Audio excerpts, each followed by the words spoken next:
Unang-una nagmo-motivate sa akin talaga is yung family ko. Marami akong naranasan na hirap sa buhay, pero siyempre kailangan ko pa rin laging lumaban. Lagi kong gusto ibigay yung 100% na best ko para sa trabaho ko. So kahit anong bagyo pa yung dumaan dyan, pinipilit ko talaga makapasok para ipakita sa mga employers ko na lagi akong available para sa trabaho.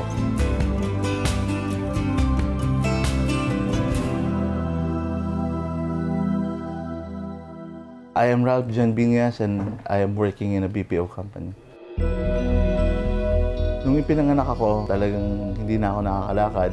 And ang term ng mga doctors dito is club foot. It's more on the physical appearance ng paa ko. Kung ano yung itsura ng golf club, parang ganun yung itsura kasi ng aking paa ko. Wala naman talagang karamdaman or illness or pag-shrink ng buto. Sa aming magkakapatid, ako lang talaga yung nagkaroon ng ganitong sitwasyon. Although hindi naman talaga sinerch kung ano talaga yung naging dahilan kasi lumabas na nga ako. They have accepted me for who and what I am. I grew up sa isang overly populated place sa Malabon. Maraming mga kabataan na nakakalaro ko din. So, nakakapaglaro ako sa kalsada. Yung nga lang, ang means of walking ko talaga, it's yung crawling. Gumagapang ako palabas ng kalsada para makipaglaro sa mga kaibigan ko, mga kababata ko. Naglalaro kami ng basketball, football, harangan daga, patintero. Nung time na yun, malakas pa ang katawan ko. So, kayang-kaya pa ng katawan ko talaga na makipagsabayan din sa kanila. Mahilig talaga akong maglaro ng basketball. At the same time, I'm watching BPA. Ginebra fans din ako. So, sila Jaworski, sila Distrito, sila Loizaga. Yung mga paborito kong players nung araw. Sa new generation na, sila Kagiwa, sila Japit Aguilar, saka sila L.A. Tenorio, yung mga top 3 ko. Sa basketball, nandoon yung eagerness mo to win, to take the championship. Yun, siguro, kung bakit nakahiligan ko rin talaga yung paglalaro ng basketball. Yung never say die na attitude ng mga players ng Ginebra, yun yung number 1 na nagustuhan ko sa kanila. Very supportive ang family ko. Ang tatay ko nga yung unang gumawa ng basketball court ko sa bahay. One of the motivational words para sa akin. Sa anumang pagsubok, matalo ka man, manalo ka man, pero nandun pa rin yung attitude mo na laging lumalaban. Handa na makipaglaban sa anumang hamon ng buhay. Nung bata ako, alam naman natin, mga bata, mahilig manukso. Nakaranas din ako ng pagbubuli. Iisipin ko na lagi na lang akong magpapatalo sa mga pambubuli ng mga kapwa ko bata. Ako rin naman ang matatalo sa bandang huli. So, yung positive mental attitude na sinasabi nila, yun yung in-instill ko sa mind ko. Siguro, naging challenges ko na nag-aaral ako, yung pag-akyat ko sa mga floors. Especially in high school, kasi hindi pa ako gumagamit ng skateboard talaga noon. I've only learned to use yung skateboard nung college na ako. In high school, pag magta-transfer kami from one room to another, dependent pa ako nun sa mga classmate ko. Binubuhat nila ako. Pag wala magbubuhat sa akin, wala, nandun lang ako sa isang kwarto. Minsan, maiisip nila na balikan ako. After graduating from high school, financially incapable din si tatay. Nag-stop ako for 4 years. But then, nagpumilit din ako kay tatay na kahit papano, pag-aralin niya lang ako ng isang semester. Sabi ko, ako nang bahalang gagawa ng paraan. And that was the time na nag-voluntary working student ako sa school ko. Wala akong salary, wala akong allowances na tinatanggap just for me to makagamit ng computer ng libre kasi wala akong computer at that time. Kasi ano yan ang unang tinake kong course is a vocational course. It's a 1-year modular basis program ng eskwelahan ko. Nung matapos ko yon, luckily I was awarded as best student. Sabi sa akin ng pinaka-head namin ng student assistant, I can continue my study. So that's when I decided to pursue again my computer career. Nakapagtapos ako ng Bachelor of Science, major in Computer Science. After graduation, talagang sinikap ko, pakahanap ka agad ng trabaho. And financially challenged na kami. Sa paghahanap ko sa trabaho, nakaranas din ako ng ma-discriminate. And that's where I get to think that BPO is isa sa mga trabaho na mas madaling magbigay ng opportunity for person with disability. Yung first company ko kasi sa Ortigas, from here, dito sa amin sa Bulacan, ride ako ng tricycle, and then tricycle, sasakay ako ng bus. So bababa ako sa may bandang POEA. So doon na, magpapadal na ako papunta sa Meralco Avenue kasi doon yung location ng building namin. Yung pinaka-challenging sa akin talaga, it's kapag tag-ulan. There was one time nga na yung millennium, that was 2007. Pero still, I made my way to work. Doon nga nagulat yung mga supervisors ko eh. Napasabi nga yung isang operations manager namin sa isa sa mga team leaders doon. Asan yung mga tao nyo? Sabi nyo, nakita nyo ba yung sitwasyon ni Ralph? Si Ralph nakarating dito sa opisina ng ganyan kalakas ang bagyo. O yung mga tao nyo, wala, absent. Iyon na rin naging basis ng promotion ko kaagad. Dedication, saka pagtsatsaga talaga.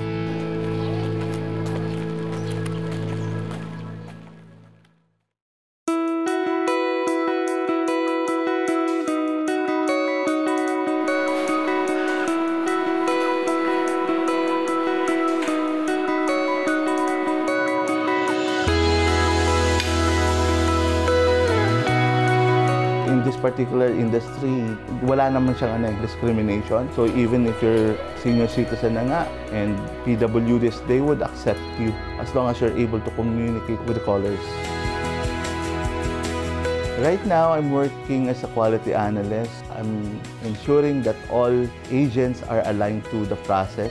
If there are any challenges or difficulties, kumbaga parang isa kami sa mga enabler, aside from their team leads of course. Kami rin yung tumutulong to guide them, their proper behavior pagdating sa customer handling. This industry became my bread and butter for the past 10 years now. Through this industry, naka-acquire din ako ng bahay ko. Napupunan ko naman yung kailangan ng aking mga pamilya. Para sa mga taong nagsasabi na itong industry na to napakadali lang, hindi. Mahirap din siya talaga. Pero kung makakasanayan mo at matututunan mo, ito yung magbibigay sa'yo ng buhay.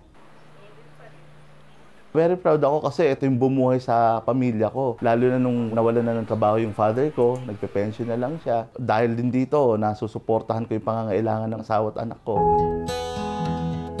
Pangarap ko talaga is makatapos ng pag-aaral yung mga anak ko. Mapatapos ko itong bahay ko, kung kakayanin pa. Gusto kong matutunan ng mga anak ko yung laging magtiyaga, magsikap. Sa kahit anumang paraan, dapat lagi nilang ibinibigay yung best nila. Para sa mga katulad kong may kapansanan, andyan dyan yung challenges lagi sa atin. You should never give up kahit anumang hardship or napakarami mang hurdles yan. Lagi lang kayong positive. Ipakita nyo lang sa tao na lagi kayong palaban, lagi kayong lumalaban sa anumang hamon ng buhay. Natanim sa isip ko lagi, nabasa ko to sometime after high school. Sabi dun sa quotations nito, there's no limit to the goals you can attain, to the success you can achieve, your possibilities is as endless as your dreams. Patuloy ka mangarap, patuloy ka magsisikap, darating din yung time na maaabot mo yung mga pangarap mo sa buhay.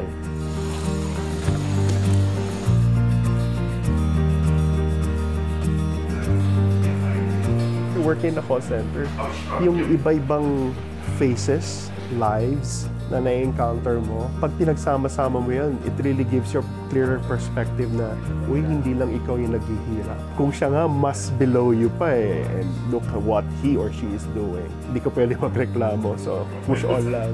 Never say die. My name is Mike, complete name Michael Angelo Apin, and I'm currently working in a BPO or call center, as we all know. I grew up in a poor setup. I could still remember waking up, my parents would actually offer kanin and toyo. Although my parents would not admit, I know we are poor. We struggled on that one. My parents, my mom, my dad would normally go out every day asking help from our relatives. Elementary, and then I reached high school. So I told myself, okay, I want this to end. So I decided I'll help myself, I'll help my family. So after high school, my first job ever is actually working with a hamburger chain. So doon na nag-start yung pagiging self-supporting ko. My parents mentioned they cannot send me to college anymore, so I decided, don't worry about that, I'll be taking care of myself. So I would say growing up, it's really tough. If I'm not have the strength to actually move on. I will just easily give up. But then again, I have acquired this never say die attitude. I really have to help myself, otherwise no one's going to help me out. So doon na nag-start, I've been jumping from one company to another. I was able to send myself to college, one of the famous institutions somewhere in Taft. And luckily, they are offering this collegiate degree meant for working students. Initially, I bagged a scholarship, but again, since I'm a working student, medyo hindi ko na-maintain ang grades, so I have no other choice but to pay off. Because of my perseverance, I was able to reach at least fourth year college. Sadly, I'm down to my last trimester, but again, because of work, wasn't able to finish it. But I would say I'm perfectly happy where I am now. Before BPO, I'm just a regular employee working in a bank. During my time, we call ourselves customer service. So hindi pa uso ang call center noon. Anyone who needs help, so they would just call our department, which is customer service. And then after that, after a short stint with a bank, I work as a waiter, a busboy. Most of my clients are my former classmates in my school. So dun yung time na, oh, what happened? So I would actually relay my story. My batchmates during that time are really helpful. They're offering me jobs, which I politely declined kasi I really want to work on my own. Although maraming gustong tumulong, but I would like to prove myself to everyone much more sa parents ko na I can actually do it. There I was, working. So I'm very lucky to have this friend who mentioned that uso na ang call center, so what do they do exactly? So tinuro naman niya, tagasagot ng phones. So I go, I can do that. So from one company to another, na-base ako sa Olongapo. Doon ko na-meet yung mommy na anak ko, or should I say, the love of my life.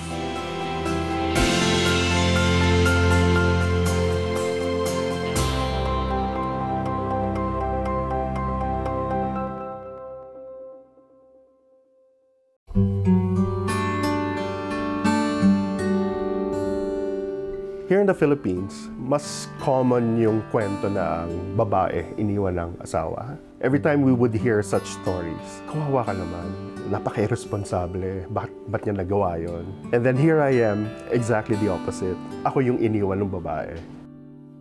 I can consider her as my partner. So we lived together for a couple of, I would say, months. She gave birth, and then all of a sudden, in 7 days after giving birth, she left. Marami akong tanong sa buhay, bakit? Am I that bad as a husband? All the questions are still unanswered. So, again, you need to pursue on. The typical na ginagawa din ng babae pag iniwan ng asawa, nagtatanong, naghahanap, nagre-research, nagpupunta kung saan-saan na possible places na maaring taguan, mga kaibigan na I thought common friends namin, but I usually get, wala eh. They don't have any idea where she is. So para ang dating, nawala siya parang bula. I feel sorry for my kid kasi for one, I know babies, they need their mother's milk. I don't even know how magpadede ng bata. Should I stop working and take care of my kid? If I stop working, how can you actually buy milk for a kid? If you continue working, sino maiiwan sa bata? So I sought my relatives and I'm so happy with my sister-in-law. So she said, I'm so excited of taking care of babies kasi it's been a while. So if you want, okay, I can take care of your kid while you're going to work. And it's really, really tough kasi pagpasok mo pala ng office, kamusta na kaya baby ko? He just turned 9. Hindi ko na tinago yung reality. My kid has been asking, kasi sa school lang niya eh. Typically, the mom, ihatid yung anak sa school. My son is taking a school service. So nakikita niya, yung mga classmates niya may mom. So nagtatanong na rin siya, where's my mom? So sinabi ko na yung tipong, well, she's not here. She went somewhere else.